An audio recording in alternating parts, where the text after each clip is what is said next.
안녕 형들! 오늘은 레슬링계의 최고의 전성기를 이끈 희대의 레슬러에 대한 이야기야. 레슬링 실력뿐만 아니라 뛰어난 끼와 재능으로 레슬링 팬들의 마음을 흔들어 놓은 이 최고의 레슬러는 누굴까? 바로 피플스 챔피언 더락이란 형님이야. 프로 레슬링이라는 장르는 사람들을 몰입하게 하는 매력을 뽐내며 현재까지 많은 사랑을 받고 있지. 레슬링 경기가 무척이나 재미있는 이유는 그 안에 녹아있는 캐릭터와 스토리라는 양념 때문이었어. 그래서 레슬러들도 스토리를 이끌어가는 능력, 즉 연기력이나 말주변이 능해야 자신의 캐릭터를 더욱 부각시키고 팬들을 집중시키게 만들 수 있었지. 애티튜드 시대라고 칭했던 레슬링계의 전성기 때는 노골적인 폭력과 선정적인 스토리 때문에 현재보다 한층 수위가 높았는데, 반면에 제한 없이 자신의 길을 방출할 수 있었던 레슬러의 시기였다고 말할 수도 있겠어. 오늘 소개시켜줄 더락이란 형님도 이 시대의 최고의 마이크웍과 연기력을 자랑했을 정도로 이 형님이 등장만 하면 스타디움에서 환호가 터져나올 정도였지.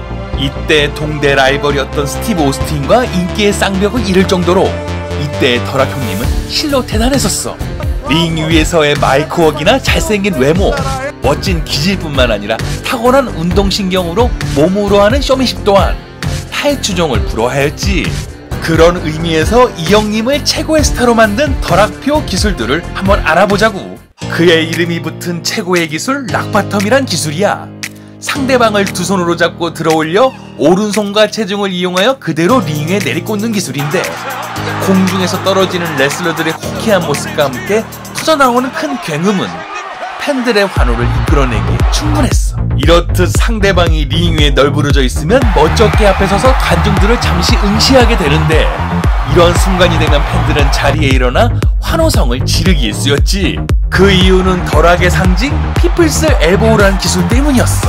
이 기술은 더락 형님의 쇼맨십의 최정점을 보여주는 순간이었는데, 자신의 보호대를 벗기는 걸로 시작하여 로프 반등을 이용해 팔꿈치로 내리찍는 이 특이한 기술은 더락을 대스타의 반열에 올리기에 충분했지. 사람들을 열광시키기 위한 이 형님의 몸부림은 여기서 끝나는 게 아니었어. 좀 과하다 싶을 정도의 더락표 리액션은 엄청난 이펙트를 자랑했을 정도로 링 위에서 그가 얼마나 헌신적이었는지 알 수 있는 부분이었지.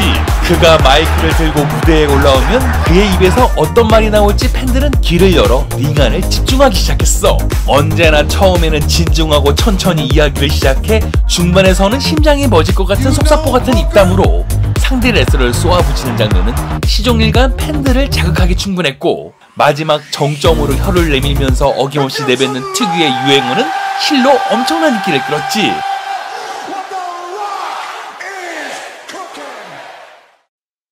이처럼 뭐 하나 빠질 게 없는 이 괴물급 만능 레슬러의 탄생은 1990년대 말 레슬링이 미국 3대 스포츠 산업이라고 일컬어졌을 정도로 그 당시 그의 업적은 실로 대단하여 현재에도 많은 레슬러들의 존경을 받게 되었어.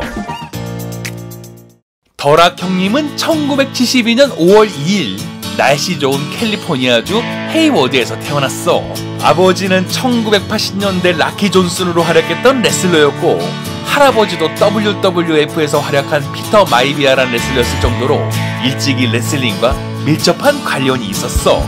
그런 운동신경과 어릴 적 남보다 빠른 발육으로 몸집이 엄청났던 더락은 갖은 문제를 치고 다녔고, 다행히 이때 고등학교 은사를 만나 그 에너지를 미식축구에 쏟게 되었지. 처음 시작은 장학금을 받는 등 좋았으나 부상을 당해 그 활동이 주춤거렸고, 역시나 전 세계에 모여든 난다긴다 하는 선수들에게 밀려 프로 구단에 떨어지며 그의 미식축구 커리어는 일찍 그렇게 막을 내리게 되었어. 그는 이때 다른 곳으로 눈을 돌리게 되는데, 그를 살아있는 전설로 만들게 될 프로레슬링이 바로 그것이었지.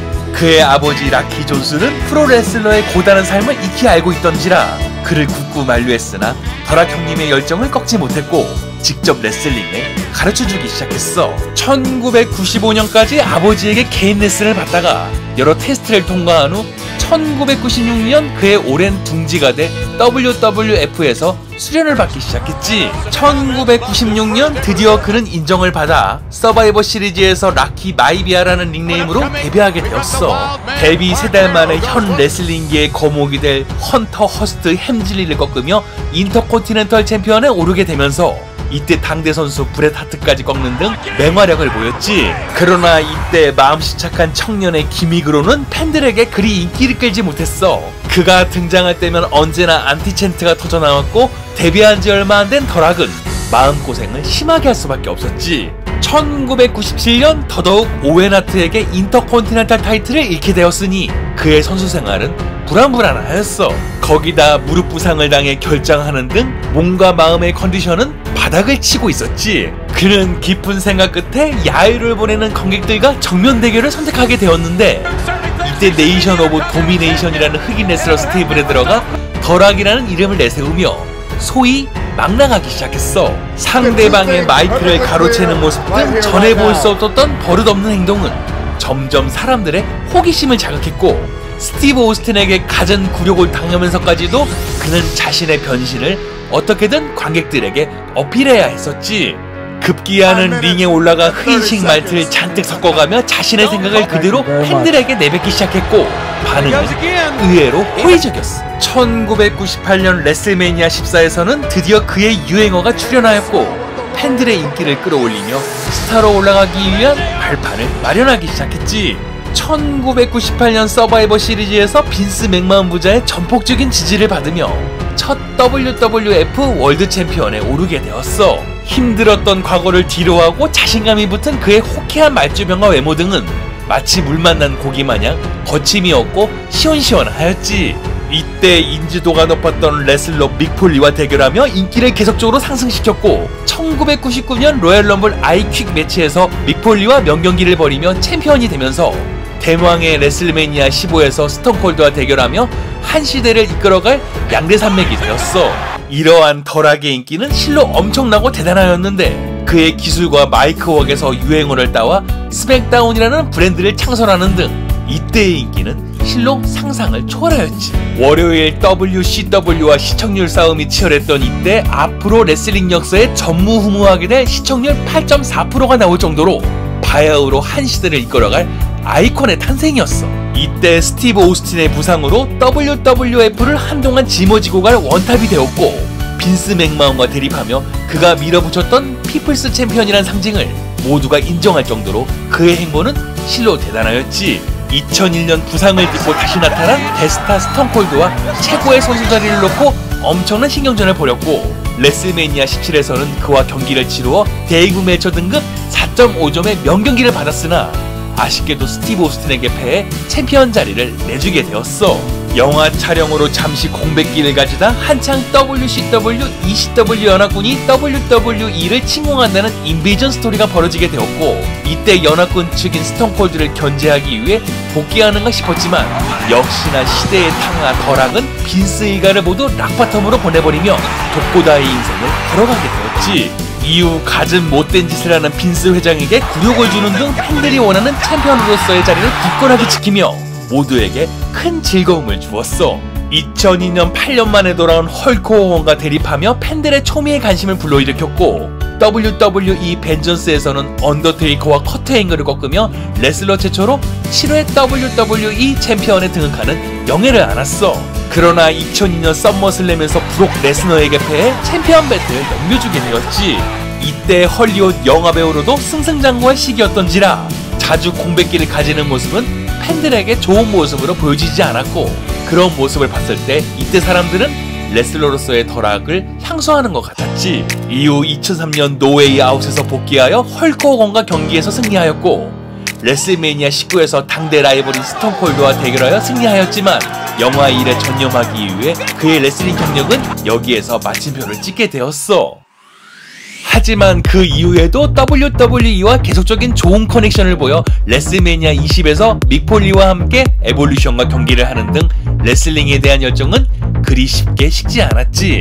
팬들은 현역으로 뛰지 않는 동안도 그를 잊을 수 없었고 그럴 때마다 돌아오는 이 덜악이란 사나이에게 환호와 뜨거운 찬사를 아낌없이 보내며 링 위에 올라오는 그를 환영하였어. 2011년 레슬매니아 27에서 현역 때보다 더욱 멋진 몸을 자랑하며 7년 만에 로우에 등장하였고 이를 본 팬들은 더욱 레슬링에 열광하게 되었지. 이때 악역 레슬러 미즈를 도와주며 존시나와 대립하더니 그토록 팬들이 원하는 존시나와의 드림 매치가 레슬매니아 28에서 성사가 되어 공백기 동안 녹슬지 않은 그의 레슬링 실력을 보여주었어. 2013년에는 로얄 럼블에서 CM 펑크와부터 11년 만에 챔피언에 등극하면서 그의 명예를 다시 불러일으키게 되었지. 레슬매니아 29에서 다시 붙은 존 시나에게 패배하며 그에게 챔피언 벨트를 넘겨주게 되었고, 서로 부둥켜 안으며 훈훈하게 경기를 마쳤어. 이때 부상으로 다시 공백기를 가지다가 10월 빅쇼와 루세프 대결 중 깜짝 출연하여 팬들이 엄청난 환호를 보냈는데, 이는 정말 뉴욕의 일을 보다가 잠깐 들린 거라 그의 레슬링에 대한 뜨거운 애정을 느낄 수 있었지. 2015년 로얄 럼블에서는 로만 레인즈를 위기에서 구해주었고, 레슬매니아 31에선 UFC 챔피언이었던 론다 로우즈를 불러와 사람들을 깜짝 놀라게 만드는 등 레슬링을 은퇴한 후에도 WWE의 양념 노릇을 톡톡히 하였어. 2016년 레슬매니아 32에 출전하여 간만에 그의 찰진 입담을 들을 수 있었고, 2019년엔 폭스 채널 첫 스맥다운 방송에 베키 린치와 출연하여 베론 코빈에게 피플스 엘보를 먹이면서 팬들에게 큰 선물을 안겨다 주었지. 이렇듯 레슬링 업계의 그 누구도 범접할 수 없는 대스타인 면모로 WWE 챔피언을 무려 8회 달성하였고, WCW 월드 챔피언 2회, 인터콘티넨탈 챔피언 2회, WWE 태그팀 챔피언 5회, 마지막으로 2000년 로얄 럼블 우승 등 대스타다운 면모를 보여준 더락 형님이었어. 이런 대기록은 1995년 데뷔 이후 그가 영화배우 생활로 잠정 은퇴하는 2002년까지 7년여간의 짧은 경력에 이루어진 기록이라 그의 인기가 얼마나 폭발적이었는지 알 수 있는 부분이지. 더락의 인기로 헐리우드에서 그 명성을 이어가 배우로서 스타가 된 드웨인 존슨 형님이야. 2019년 영화배우 드웨인 존슨이 헐리우드 영화배우 중 연봉집계 1위를 했을 정도로 그는 명실상부한 탑스타급 헐리우드 배우가 되었어. 2006년 자기 이름으로 된 드웨인 존슨 락 파운데이션 재단을 만들어 불치병 아이들을 돕는 등 기부를 많이 하는 기부천사로도 알려져 있으며, 주위 사람들에게도 차를 선물하는 등 성품이 좋기로도 유명하지. 2007년 데니 가르시아란 여성과 이혼을 하였으나 자신의 매니저를 맡기는 등 훈훈한 모습을 보여주다가 2019년 로렌 하시안이란 여성과 결혼해 전 결혼 생활에 낳은 시몬 알렉산드라 존슨과 함께 세 딸의 아버지인 더락 형님이야. 팬들에게 무척이나 잘하는 걸로도 유명한데, 언제 어디서든지 팬들을 만나면 성심성의껏 얼굴을 들이밀며 같이 셀카를 찍는 걸로 유명하고, 특히나 아이들이 다가서면 따뜻하게 대해주는 등 역시나 피플스 챔피언에 걸맞는 모습을 보여주는 더락 형님이야. 그는 언제든지 레슬매니아로 돌아가기 위해 운동하는 것을 게을리하지 않았는데, 그의 빠듯한 스케줄에도 매일 운동할 수 있는 이름하여 아이언 파라다이스란 이동식 체육관을 보더라도 그가 얼마나 자기관리에 철저한지 알 수 있는 부분이었지. 한 소년이 자신의 아버지가 링 위에서 경기하는 모습을 보고 있었지. 뜨겁게 아버지의 경기를 응원하던 이 소년이 이 시대를 대표하는 아이콘이 될 줄 주위 사람들은 알 수 있었을까? 미식축구 선수로 방황할 시기, 아버지의 헌신적인 도움으로 레슬러로서 우뚝 설 수 있게 되었고, 아들이 힘들 때마다 링 위에 올라 그를 구해주며 응원을 아끼지 않았어. 그는 그런 보답으로 2008년 자신의 외할아버지와 아버지를 직접 헌액하기 위해 스테이지에 서게 되었지. 더락은 갖은 입담을 털며 모두를 즐겁게 만들어 주었지만, 아버지를 소개할 때는 장난기 있던 얼굴이 싹 가시며 뭉클한 마음이 얼굴에 역력했어. 한창 미식축구에서 부진했을 시기 자신의 지갑에 고작 7달러가 있을 정도로 힘든 생활고에 시달렸지만, 그러던 그가 어느덧 헐리우드에서 가장 잘나가는 배우가 되었지. 그런 발판은 역시 그를 스타의 반열에 오르게 한 레슬링의 공이 가장 컸겠지. 한창 데뷔했을 시기 갖은 야유로 마음고생이 심했기도 했지만 그는 포기하지 않았고 더락이라는 희대의 아이콘을 만들어가기 시작했어. 이윽고 한 시대의 아이콘이 된 더락 형님은 많은 팬들의 마음을 두근거리게 하였고 레슬링의 매력에 흠뻑 빠지게 만들었지. 그가 피플스 엘보우를 쓰면 소리질러 열광했고 곧 마이크를 잡으면 우리는 미소를 머금기 바빴어. 이렇듯 갖은 입담과 쇼맨십으로 우리를 레슬링에 흠뻑 빠져들게 한 피플스 챔피언 더락이라는 레슬러를 우린 절대 잊지 못할 거야. 더락 형님에 대한 이야기나 좋아하는 레슬러 있으면 언제든지 댓글 달아주길 바래. 다음에도 형들이 좋아하는 레슬러로 찾아올게. 그럼 다음 시간까지 바이바이.